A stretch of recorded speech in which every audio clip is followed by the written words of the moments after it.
You've got Baylor and Georgia. This is a good matchup, but a couple of programs that came up short in their respective conference championship games. But I want to focus on Baylor for a minute and the job that Matt Rhule has been able to do with this program. He joins us now, calling us in here on Championship Drive. And, Coach, we appreciate your time. We know you're busy. First of all, congratulations on a remarkable season. As you woke up this morning and you had a chance to assess what you've been able to do, what's it mean to have Baylor in a New Year's Six game and the All-State Sugar Bowl? Well, I think it's so huge for our players. It's so huge for our program. We would have loved to have won the game yesterday against a great Oklahoma team and really played as well as we possibly could play in a lot of areas. Came up one play short, but I think our guys. I met with the guys this morning before I headed out on the road recruiting, and I talked about the possibility of maybe getting the Sugar Bowl, and I think our guys understand what it means to play in the Sugar Bowl, what it means to play a great opponent like Georgia. They're so excited for that opportunity, and I know Baylor's going to show up and be ready to go. Coach, we sat in your office weeks after you took the job in Waco, and I had flat out asked you why you did it. Why'd you take the job? And you had said, because I have an idea of where I think this program deserves to belong.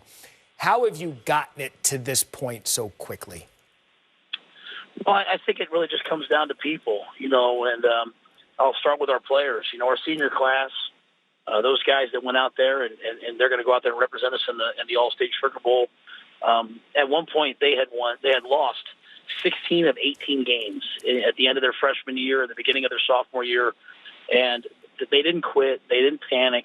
They just kept working. And now there's a bunch of future pros, NFL players on that team.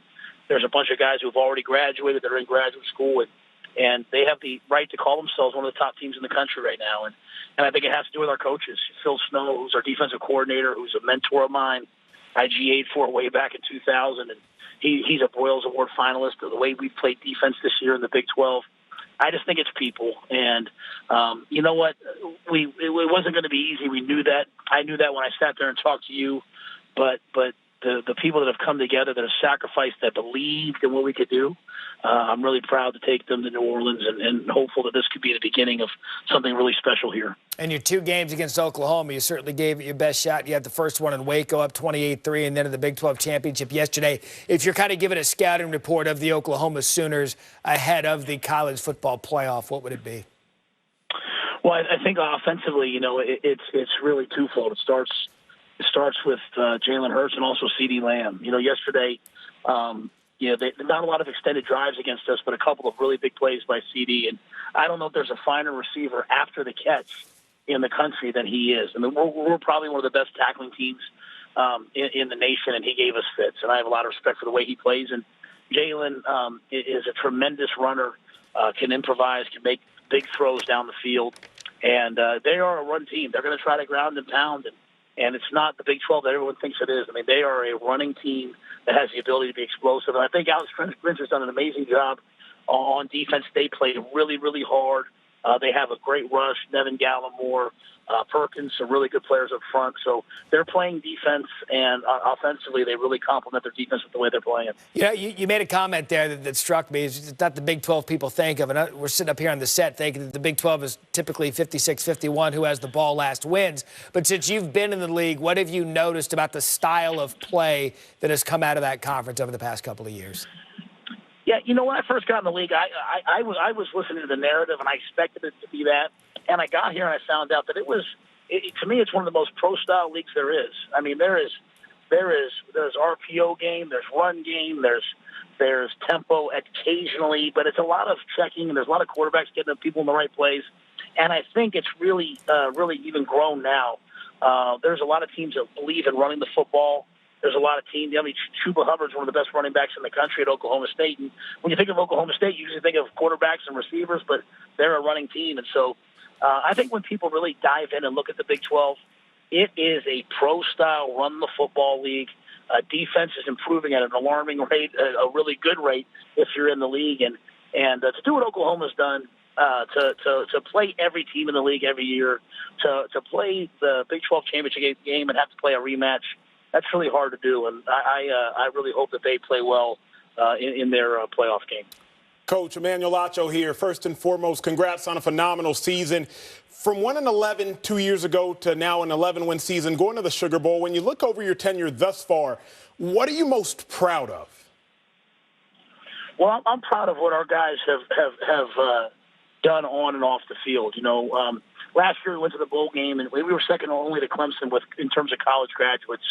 And then this year, to have 14 college graduates on the team right now, more coming here in the next couple of weeks, to have 10 guys in graduate school, there was a narrative out there which was true. I mean, not true, but we were coming on the heels of a scandal, and so there was this idea of, hey, who are the guys that are there?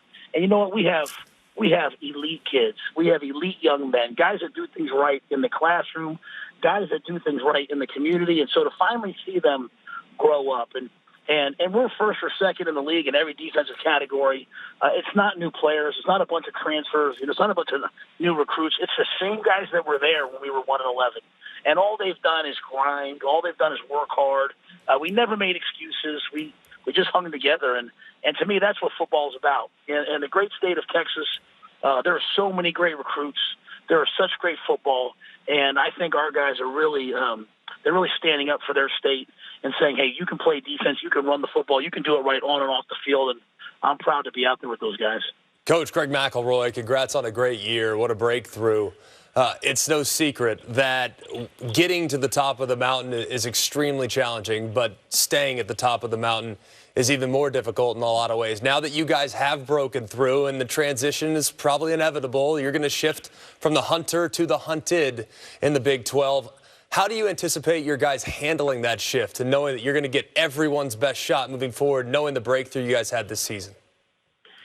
Yeah, that's really hard. And it's funny. It started to happen in the middle of the year. Guys would come off the sideline, Greg, and be like, hey, it's not the same defense we practiced. And I was like, yeah, guys, they didn't roll the balls out this week. It wasn't like, oh, we're playing 1-11 Baylor. Let's just, get some scout team reps in. I mean, they game planned you.